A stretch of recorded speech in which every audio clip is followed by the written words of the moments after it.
ಹಳ್ಳಿಯ ರುಚಿಗಳೆಲ್ಲ ಎಲ್ಲೋ ಕಳೆದು ಹೋದ ಹಾಗಿತ್ತು. ಎಲ್ಲ ಅಡುಗೆಯ ಮಜಾ ಕೂಡ ಸತ್ವ ಕಳೆದುಕೊಂಡಿತ್ತು. 4 ಜನ ಆ ಜಾದೂ ದಾರಿಯನ್ನ ಹುಡುಕಕ್ಕೆ ಹೊರಟಿದ್ರು. ಸಮೋಸಾದ ಬೆಟ್ಟ ತೋರಿಸಿತ್ತು ಮತ್ತೆ ರುಚಿಯನ್ನ. ಬೀಜಗಳಲ್ಲಿದ್ದ ಪ್ರೀತಿ ಮಣ್ಣಿನಲ್ಲಿ ಬೆರೆತು ಹೋಯಿತು. ಪ್ರತಿ ಮನಸ್ಸಿನಲ್ಲಿ ಸಂತೋಷದ ರುಚಿ ಮತ್ತೆ ಚಿಮ್ಮಿತು. ಬಿರ್ಜು ಅಡಿಗೆ ಮನೆಯಲ್ಲಿ ನಿಂತ್ಕೊಂಡು ಬಿಸಿಯಾದ ಸೂಪ್ ಮಾಡ್ತಾ ಇದ್ದಾನೆ. ಅಡಿಗೆ ಮನೆ ಪೂರ್ತಿ ಆ ಸೂಪ್ನ ಸುವಾಸನೆ ಹರಡಿಕೊಂಡಿದೆ. ಅದರ ಬಿಸಿಯಿಂದ ವಾತಾವರಣ ಕೂಡ ಬಿಸಿಯಾಗಿದೆ. ಬಿರ್ಜು ಮಣ್ಣಿನ ಪಾತ್ರೆಯಲ್ಲಿ ಸೂಪನ್ನ ಕೈಯಾಡ್ತಾ ಇದ್ದಾನೆ. ಅದು ಸೀದ್ ಹೋಗ್ಬಾರ್ದು ಅಂತ. ಅಷ್ಟೊತ್ತಿಗೆ ಸತೀಶ್ ಕಿಚನ್ಗೆ ಬರ್ತಾನೆ. ಅವನು ಅಲ್ಲೇ ಇಟ್ಟಿದ್ದ ಪ್ಲೇಟ್ನಲ್ಲಿ ಒಂದು ಚಪಾತಿ ತಗೋತಾನೆ. ಬಿರ್ಜು ಅದರ ಮೇಲೆ ಬಿಸಿ ಬಿಸಿಯಾದ ಸೂಪ್ ಹಾಕ್ತಾನೆ. ಸತೀಶ್ ಒಂದು ತುತ್ತು ತಿಂತಾನೆ. ಆದ್ರವನಿಗೆ ಅದರ ರುಚಿ ವಿಚಿತ್ರ ಅನ್ಸತ್ತೆ. ಬಿರ್ಜು, ಇವತ್ ನೀನು ಉಪ್ಪು ಹಾಕೋದನ್ನ ಮರ್ತಿದ್ಯಾ ಅನ್ಸುತ್ತೆ. ಇದ್ರಲ್ಲಿ ಸ್ವಲ್ಪನೂ ರುಚಿನೇ ಇಲ್ಲ. ನಾನ್ ಯಾವ್ದೋ ಕಾಗ್ದ ತಿಂತಾ ಇದ್ದೀನಿ ಅನ್ನಿಸ್ತಾ ಇದೆ. ಇಲ್ಲ ಸತೀಶ್, ನಾನು ಎಲ್ಲದನ್ನೂ ಸರಿಯಾಗಿ ಹಾಕಿದ್ದೀನಿ. ನಾನು ಫ್ರೆಶ್ ಆಗಿ ಮಸಾಲ ಹಾಕಿದ್ದೀನಿ, ಉಪ್ಪು ಹಾಕಿದ್ದೀನಿ, ಮತ್ತೆ ಖಾರ ಕೂಡ ಹಾಕಿದ್ದೀನಿ. ಇದು ಹೇಗ್ ಸಾಧ್ಯ? ನಿನ್ನೆ ಕೂಡ ಹೀಗೆ ಆಗಿತ್ತು. ಅಮ್ಮ ಕಡಾಯಿ ಮಾಡಿದ್ರು, ಆದ್ರೆ ಅದ್ರಲ್ಲೂ ಏನು ರುಚಿ ಇರ್ಲಿಲ್ಲ. ಊರಲ್ಲಿ ಎಲ್ರೂ ಹೀಗೆ ಹೇಳ್ತಿದಾರಪ್ಪ. ನಾವಿದಕ್ಕೆ ಏನಾದ್ರೂ ಮಾಡ್ಲೇಬೇಕು. ಊಟದಲ್ಲಿ ರುಚಿ ಇಲ್ಲ ಅಂತಂದ್ರೆ ಆಮೇಲೆ ಯಾರು ಕೂಡ ಖುಷಿಯಾಗಿರೋಲ್ಲ. ಬಾ, ಮನೋಹರ್ ಅಜ್ಜನ ಹತ್ರ ಕೇಳೋಣ. ಬಿರ್ಜು ಮತ್ತೆ ಸತೀಶ್ ಇಬ್ರು ತಲೆ ಆಡಿಸಿ ಒಪ್ಪಿಗೆ ಸೂಚಿಸ್ತಾರೆ. ಅವರು ಹೇಗೋ ಮಾಡಿ ಅವರ ಊಟ ಮುಗಿಸ್ತಾರೆ ಮತ್ತೆ ಅಲ್ಲಿಂದ ಹೊರಟೋಗ್ತಾರೆ. ಸ್ವಲ್ಪ ಹೊತ್ತಾದ್ಮೇಲೆ ಬಿರ್ಜು ಮತ್ತೆ ಸತೀಶ್ ಊರಿನ ಕಟ್ಟೆಗೆ ಬರ್ತಾರೆ. ಅಲ್ಲಿ ಮನೋಹರ್ ಅಂಕಲ್ ಮೊದ್ಲೇ ಬಂದು ಕೂತಿರ್ತಾರೆ. ಸುಮನ್ ಕೂಡ ಅಲ್ಲಿಗೆ ಜೂಟ್ ಬ್ಯಾಗ್ ತಗೊಂಡ್ ಬಂದು ಕೂತಿರ್ತಾಳೆ. ಬಿರ್ಜು ಮತ್ತೆ ಸತೀಶ್ ಅವರ ಹತ್ರ ಬರ್ತಾರೆ. ಬನ್ನಿ ಮಕ್ಕಳೇ, ನೀವಿಲ್ಲಿ ಏನಕ್ಕೆ ಬಂದಿದ್ದೀರಾ ಅಂತ ನನಗೆ ಗೊತ್ತಿದೆ. ಇಡೀ ಊರಿಂದಾನೇ ರುಚಿನೇ ಮಾಯ ಆಗೋಗಿದೆ. ಹಣ್ಣು ಸಿಹಿ ಆಗಿಲ್ಲ, ಮತ್ತೆ ತರಕಾರಿಗಳಲ್ಲೂ ರುಚಿ ಇಲ್ಲ. ಹೌದು ಅಂಕಲ್, ನಾನೇ ಈ ಆಪಲ್ನ ಚೆಕ್ ಮಾಡಿದ್ದೀನಿ. ಇದು ನೋಡಕ್ಕೆ ತುಂಬಾ ಚೆನ್ನಾಗಿದೆ, ಆದ್ರೆ ಇದರಲ್ಲಿ ಯಾವುದೇ ರುಚಿ ಇಲ್ಲ. ಯಾಕೋ ಪ್ರಕೃತಿನೇ ತನ್ನ ರುಚಿನ ವಾಪಸ್ ತಗೊಂಡ್ಬಿಟ್ಟಿದೆ ಅನ್ಸತ್ತೆ. ಅಜ್ಜ, ಹೀಗ್ ಯಾಕಾಯ್ತು? ನಾವಂತೂ ಯಾರಿಗೂ ಕೆಟ್ಟದ್ ಮಾಡಿಲ್ವಲ್ಲ, ಆದ್ರೂ ಈ ರೀತಿ ಯಾಕಾಯ್ತು? ಇದು ಯಾರ ತಪ್ಪು ಅಲ್ಲ. ಒಂದೊಂದ್ಸರಿ ಪ್ರಪಂಚಕ್ಕೆ ಹೊಸ ಶಕ್ತಿಯ ಅವಶ್ಯಕತೆ ಬರುತ್ತೆ. ನಾನು ನನ್ನ ಹಳೆ ಪುಸ್ತಕಗಳಲ್ಲಿ ರುಚಿ ಬೆಟ್ಟದ ಬಗ್ಗೆ ಓದಿದ್ದೀನಿ. ಅದನ್ನ ಸಮೋಸ ಬೆಟ್ಟ ಅಂತಾನೂ ಕರೀತಾರೆ. ಸಮೋಸ ಬೆಟ್ಟನ? ನಿಜವಾಗ್ಲೂ ಅಲ್ಲಿ ಸಮೋಸ ಬೆಳಿತಾರ? ಹಾ, ಅದೇ ಜಾದೂ ಜಾಗ. ನಾವೇನಾದ್ರೂ ಅಲ್ಲಿಂದ ರುಚಿಯ ಬೀಜನ ತಂದ್ರೆ ಆಗ ನಮ್ಮ ಊಟದಲ್ಲಿ ಮತ್ತೆ ಜೀವಂತಿಕೆ ಬರುತ್ತೆ. ಆದ್ರೆ ಆ ದಾರಿ ಬಹಳ ಕಷ್ಟದ್ದು. ನಾವು ಹೋಗ್ತೀವಿ ಅಜ್ಜ. ಊಟದಲ್ಲಿ ಒಳ್ಳೆ ರುಚಿ ಇರ್ಲೇಬೇಕು. ಏನಂತೀಯ ಬಿರ್ಜು? ಹಾ, ಯಾಕಿಲ್ಲ, ಬನ್ನಿ ಅಜ್ಜ, ಈಗ್ಲೇ ಹೋಗೋಣ. 4 ಜನ ಒಟ್ಟಿಗೆ ತಲೆ ಆಡಿಸಿ ಒಪ್ಪಿಗೆ ಸೂಚಿಸ್ತಾರೆ ಮತ್ತೆ ಅಲ್ಲಿಂದ ಹೊರಟು ಹೋಗ್ತಾರೆ. ಸ್ವಲ್ಪ ಹೊತ್ತಾದ್ಮೇಲೆ 4 ಜನ ದಟ್ಟವಾಗಿದ್ದ ಕಾಡೊಳಗೆ ಹೋಗ್ತಾ ಇರ್ತಾರೆ. ಮನೋಹರ್ ಅಂಕಲ್ ತಮ್ಮ ಕೈಯಲ್ಲೊಂದು ದೊಡ್ಡ ಕೋಲು ತಗೊಂಡು ದಾರಿಯಲ್ಲಿ ಅಡ್ಡ ಬರ್ತಿದ್ದ ಗಿಡಗಳನ್ನ ಸರಿಸ್ತಾ ಮುಂದೆ ಹೋಗ್ತಾ ಇದ್ದಾರೆ. ಅಲ್ಲಿದ್ದ ಧೂಳು ಸಾಧಾರಣವಾಗಿರ್ಲಿಲ್ಲ, ಬದಲಾಗಿ ಸ್ವಲ್ಪ ಚಿನ್ನದ ಬಣ್ಣದಾಗಿರುತ್ತೆ. 4 ಜನ ಯಾವುದೇ ಸಹಾಯ ಇಲ್ಲದೆ ಅವರಿಗೆ ತಿಳಿದ ದಾರಿಯಲ್ಲಿ ಮುಂದೆ ಹೋಗ್ತಾ ಇರ್ತಾರೆ. ಇಲ್ಲಿನ ಗಾಳಿ ತುಂಬಾ ಗಾಢವಾಗಿದೆ. ನನ್ಗೆ ಹೇಗನ್ನಿಸ್ತಿದೆ ಅಂದ್ರೆ ಯಾವುದೋ ಅಡಿಗೆ ಮನೆಯ ದಟ್ಟವಾದ ಹೊಗೆ ಅನ್ಸುತ್ತೆ. ನಾವೆಲ್ಲ ಒಟ್ಟಿಗೆನೇ ಇರ್ಬೇಕು. ಅಜ್ಜ, ನಾವು ಸರಿಯಾದ ದಾರಿಲೇ ಹೋಗ್ತಿದೀವಾ? ನನಗಂತೂ ಇಲ್ಲಿ ಬರೀ ಧೂಳಷ್ಟೇ ಕಾಣಿಸ್ತಾ ಇದೆ. ನನ್ಗಂತೂ ಹಸಿವಾಗ್ತಿದೆ, ಇನ್ನೂ ಕಾಯಕ್ಕಾಗಲ್ಲಪ್ಪ. ಧೈರ್ಯವಾಗಿರು ಸತೀಶ್. ಗಾಳಿಲಿ ಮಸಾಲೆಯ ವಾಸನೆ ಬರೋಕ್ ಶುರುವಾದಾಗ ನಾವು ಹತ್ರ ಹೋಗಿದೀವಿ ಅಂತ ಅರ್ಥ. ಆ ಬೆಟ್ಟ ಯಾವುದೋ ಸಾಮಾನ್ಯ ಬೆಟ್ಟ ಅಲ್ಲ. ಆಗ ಇದ್ದಕ್ಕಿದ್ದಂಗೆ ಅವರೆದುರಿಗೆ ಒಂದು ಜೋರಾದ ಬೆಳಕು ಮೂಡುತ್ತೆ.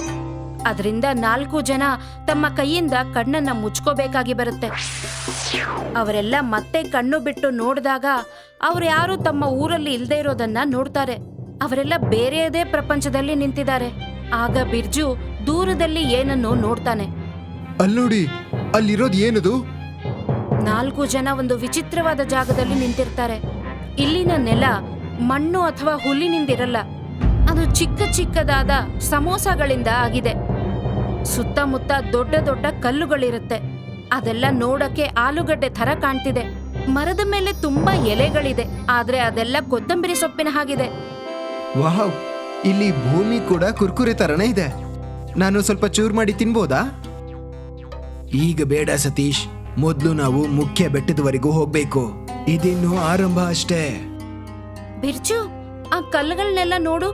ಇದೆಲ್ಲ ಕಲ್ಲಲ್ಲ, ಬೇಯಿಸಿದ ಆಲೂಗಡ್ಡೆ ತರ ಕಾಣ್ತಾ ಇದೆ. ಇಲ್ಲಿನ ವಾತಾವರಣ ಪೂರ್ತಿ ಬೇರೆನೇ ಇದೆ. ಈ ಜಾಗ ಅಂತೂ ತುಂಬಾ ಚೆನ್ನಾಗಿದೆ. ಇಲ್ಲಿ ಏನೂ ಭಯ ಆಗ್ತಾ ಇಲ್ಲ, ಒಂಥರ ಸಮಾಧಾನ ಇದೆ ಇಲ್ಲಿ. ಬನ್ನಿ ಮುಂದೆ ಹೋಗೋಣ.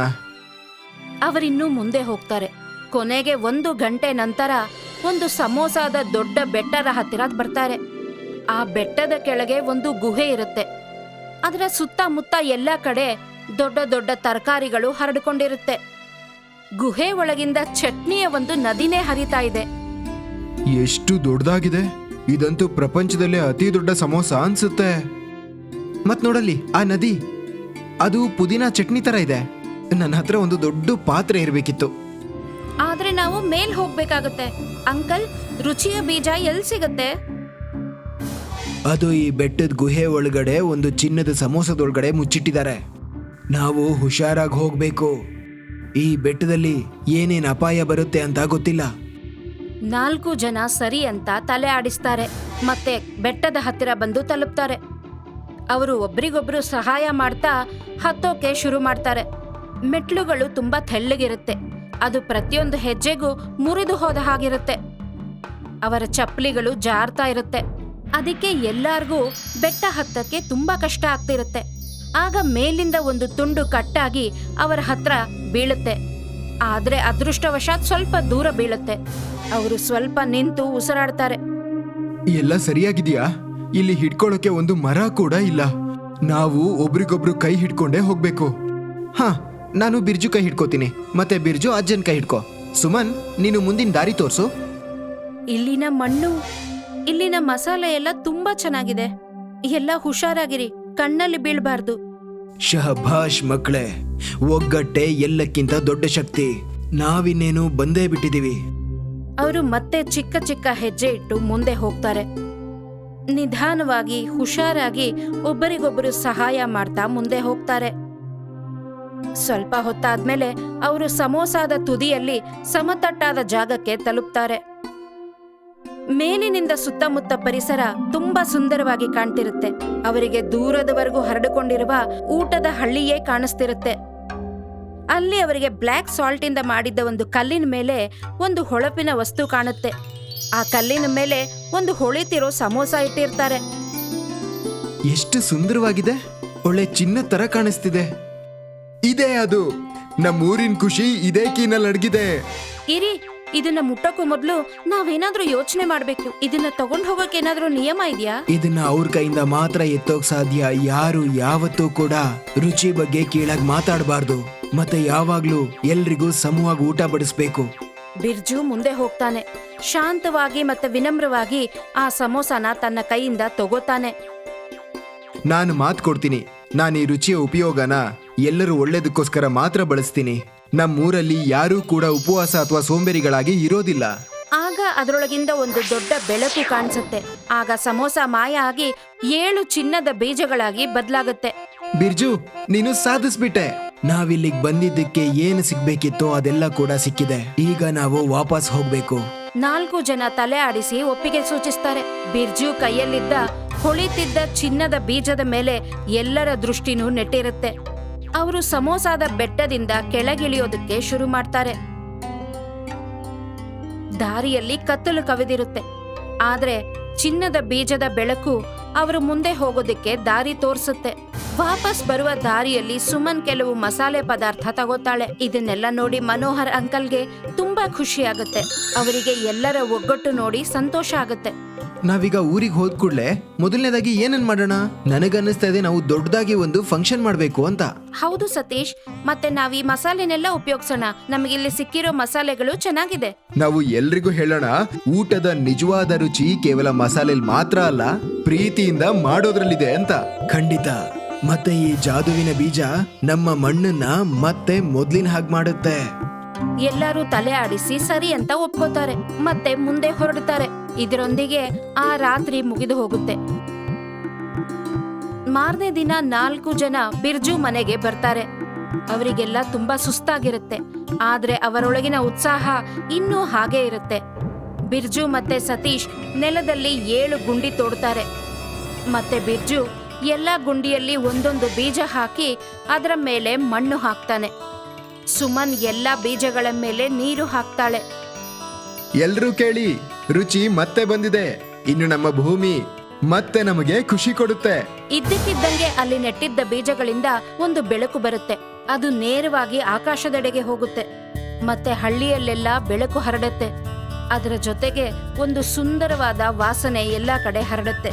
ಈಗ ಎಲ್ಲಾರ್ಗೂ ಖುಷಿಯಾಗಿರುತ್ತೆ. ಅವತ್ತು ರಾತ್ರಿನೇ ಹಳ್ಳಿಯ ಜನರೆಲ್ಲ ಊರಿನ ಮಧ್ಯದಲ್ಲಿ ಊಟಕ್ಕೆ ರೆಡಿಯಾಗಿರ್ತಾರೆ. ಬಿರ್ಜು, ಮನೋಹರ್ ಅಂಕಲ್, ಸುಮನ್ ಮತ್ತೆ ಸತೀಶ್ ಊಟಕ್ಕೆ ಎಲ್ಲ ಅರೇಂಜ್ ಮಾಡಿರ್ತಾರೆ. ಬಿರ್ಜು ಎಲ್ಲಾರ್ಗೂ ಅಡಿಗೆ ಬಡಿಸ್ತಾ ಇರ್ತಾನೆ. ಮತ್ತೆ ಸತೀಶ್ ತನ್ನ ತಟ್ಟೆಯಲ್ಲಿ ತುಂಬಾ ಸಮೋಸಗಳನ್ನ ಇಟ್ಕೊಂಡು ಕೂತಿರ್ತಾನೆ. ಸುಮನ್ ಮತ್ತೆ ಮನೋಹರ್ ಅಂಕಲ್ ಎಲ್ಲಾ ಸಂತೋಷದಿಂದ ಊಟ ಮಾಡ್ತಿರೋದನ್ನ ನೋಡ್ತಾರೆ. ಬಿರ್ಜು, ಈ ಸಮೋಸ ಅಂತೂ ಆ ಬೆಟ್ಟದಲ್ಲಿ ಇದ್ದಿದ್ದಕ್ಕಿಂತ ತುಂಬಾ ಚೆನ್ನಾಗಿದೆ. ಬಹುಶಃ ಇದಕ್ಕೆ ಇರ್ಬೇಕು. ನೀನಿದನ್ನ ನಮಗೋಸ್ಕರ ಮಾಡಿದ್ಯಾ ಅಂತ. ಇವತ್ತು ನನಗೆ ಅರ್ಥ ಆಯ್ತು, ರುಚಿ ಕೇವಲ ನಾಲ್ಗೆಗಷ್ಟೇ ಅಲ್ಲ, ಮನಸ್ಸಿನ ಸಂತೋಷ ಕೂಡ ಆಗುತ್ತೆ. ನಾವು ಕಲ್ತಿದೀವಿ, ಪ್ರಕೃತಿಯಲ್ಲಿ ಸಿಗೋ ಪ್ರತಿ ವಸ್ತುನು ಬೆಲೆ ಬಾಳುವಂಥದ್ದು. ನಾವದನ್ನ ಚೆನ್ನಾಗಿ ನೋಡ್ಕೊಂಡ್ರೆ ಅದು ನಮ್ಮನ್ನ ಚೆನ್ನಾಗಿ ನೋಡ್ಕೊಳ್ಳುತ್ತೆ. ಯಾವಾಗ್ಲೂ ನೆನ್ಪಿಟ್ಕೊಳ್ಳಿ, ಜೀವನದ ನಿಜವಾದ ಖುಷಿ ಎಲ್ರೂ ಒಟ್ಟಾಗಿ ಸೇರಿ ಒಟ್ಟಾಗಿ ಊಟ ಮಾಡೋದ್ರಲ್ಲಿರುತ್ತೆ. ಈಗ ಮತ್ತೆ ಎಲ್ಲಾರ್ಗೂ ಖುಷಿ ಆಗುತ್ತೆ. ಆ ಹಳ್ಳಿಯ ರುಚಿ ವಾಪಸ್ ಬಂದಿರುತ್ತೆ. ಮತ್ತೆ ಇದರೊಟ್ಟಿಗೆ ನಮ್ಮ ಕಥೆ ಕೂಡ ಮುಗಿಯುತ್ತೆ.